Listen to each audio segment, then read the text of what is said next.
Nkonki has the professional capacity to deliver on your external and internal audit assurance requirements. Visit nkonki.com for more.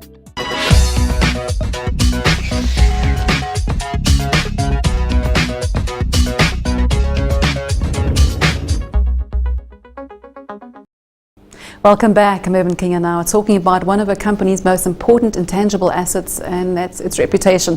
Our guests are Communications Expert Professor Ronel Rensburg and Nialeti Shrilele, Governance Executive at insurance company Hollard.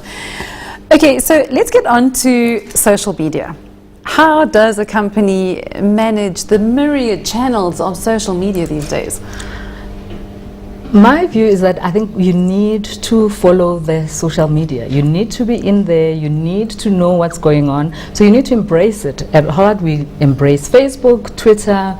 We get queries from Hello Peter and all these areas, and we do respond to those. And the response is the most important thing. It's not about reacting, it's about responding like you would to an email, like you would to a telephone call. It does get hectic a lot of times to respond to every comment that is being made, but you do have the teams that do that, and it's very positive if you use it appropriately as a company. So do you respond to every single complaint that's out there? Yes, we do, because a lot of those are based on the service that we render to our customers. So we wouldn't want a customer to have an unresolved query sitting in a social platform that we didn't respond to. Sometimes the response is to say, we will contact you to resolve the matter, and that would be good enough on that platform. Then we have the direct contact with the clients to resolve their issues. And because of course that affects reputation. It does. What are the golden rules for managing social media, Ronel? Radical transparency. We can't, move away from that. That's what we have at the moment. Social media also might change. The format of social media might change in the future. We might have holograms. It's just going to impact more and more and more on companies because everybody now can communicate. Everybody becomes a writer, an editor, a publisher of their own materials. They can say up to everything about your organization. As being pointed out, you have to track it, you have to be aware of it, and you have to look at the golden thread again of what are the themes. So the cause. The cause of themes, because now dealing not only with stakeholder engagement, we're now moving into the area of stakeholder sentiment. The feelings about the esteem of a company by stakeholders are taking over. And they tend to, react extremely fast. Fast reaction without thinking, and if they do not have enough information about a particular issue, they will of course go on Facebook, and they will go on Twitter, and they will go to other social media and make up your mind for you. Yeah, and then they're going to go viral. I mean, you have a huge big problem on your hands. Yes. In our book we refer to consumers having power. It's called people power. It's such a huge force for businesses, but do you think that the average business is aware of the power that their customers now have? I think they are, but one mustn't be focused on that alone, because there is a danger that you look at the consumer and forget about the other capitals. So you have to look at it on an integrated basis. But yes, it's absolutely important, and social media is critical. And some stock exchanges around the world have actually got a listing requirement now, that if you want to remain listed in the stock exchange, we want to know how you're going to manage social media. I think that's in Australia, isn't it? Exactly. And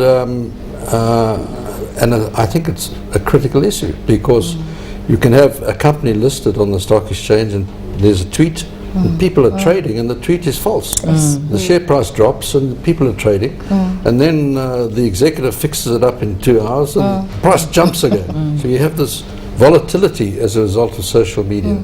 So I think it's becoming a critical issue on price. And they're powerful organizations nowadays. There's one called Avars, an online organization.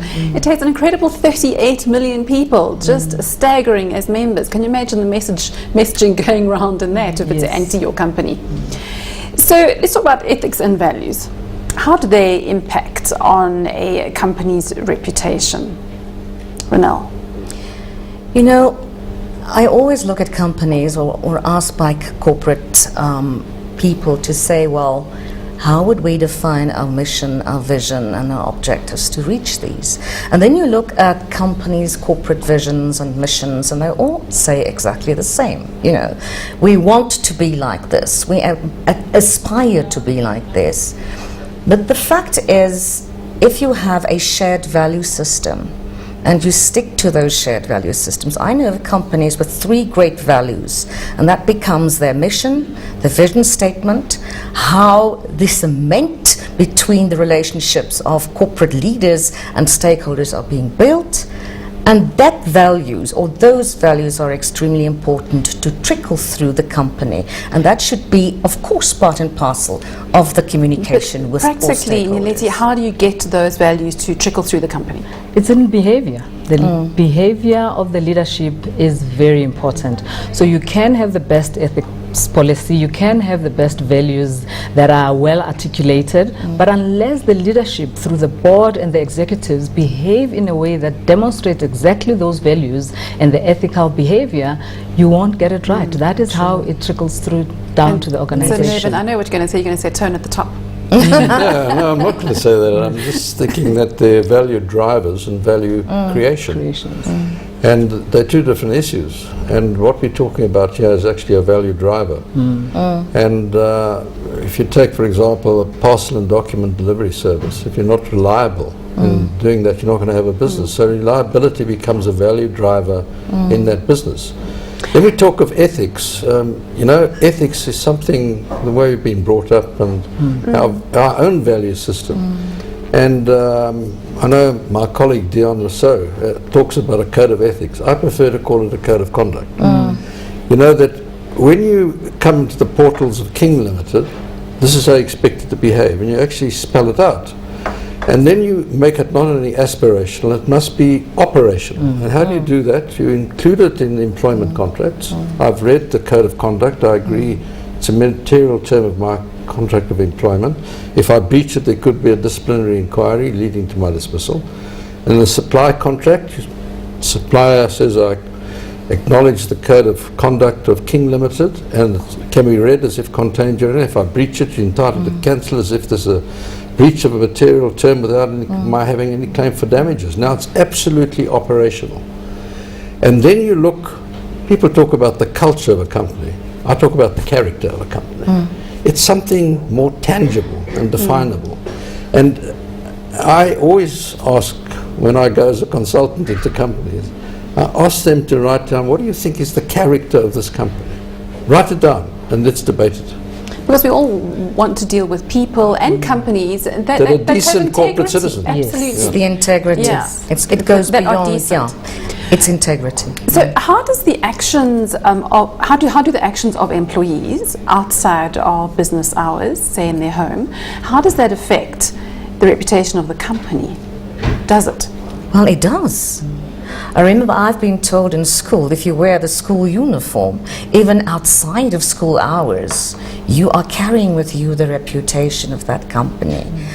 And whether we like or believe it or not, you know, we are first employees of organizations, and then we are corporate citizens, and we are citizens of the world. But we do, and you see this in social media nowadays.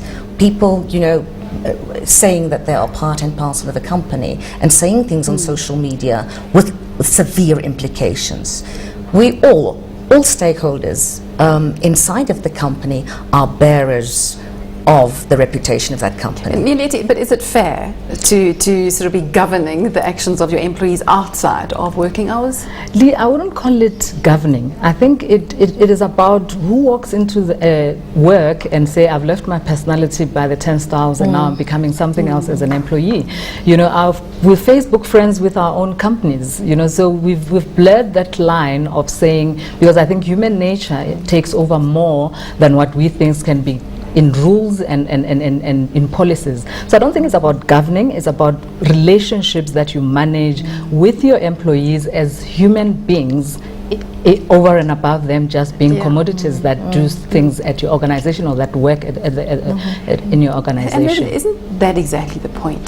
That, you know, we talk about a company as something separate, but really, you know, we're all on this earth and we're all humans. Everything is just human relationships, and it's humans dealing with humans.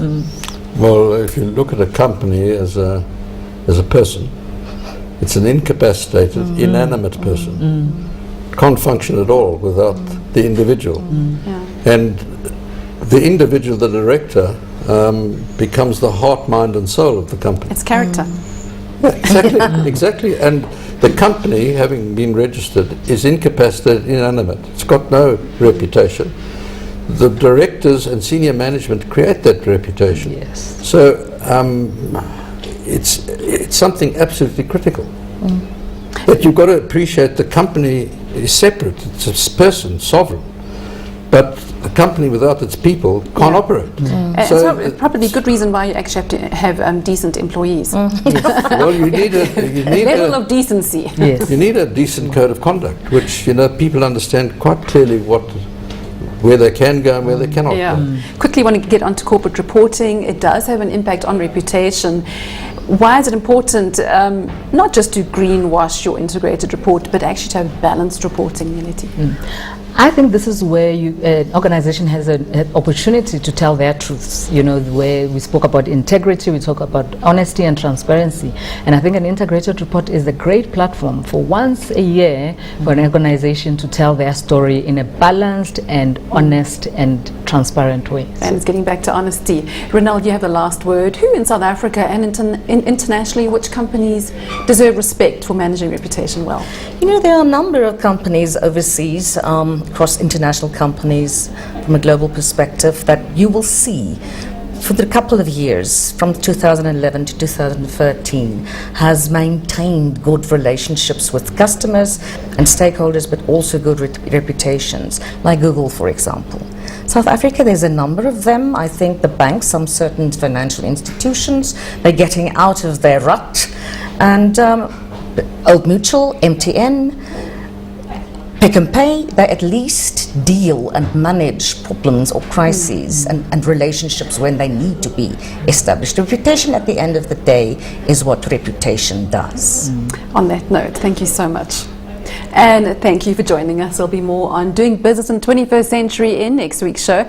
And if you have any queries you would like answered by our experts, please email the address on your screen now. We'll see you next week.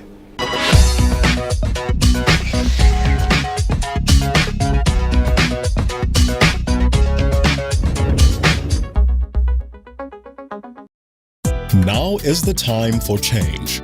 Doing business in the 21st century was proudly brought to you by Nkonki, the external and internal audit assurance providers. Log on to Nkonki.com to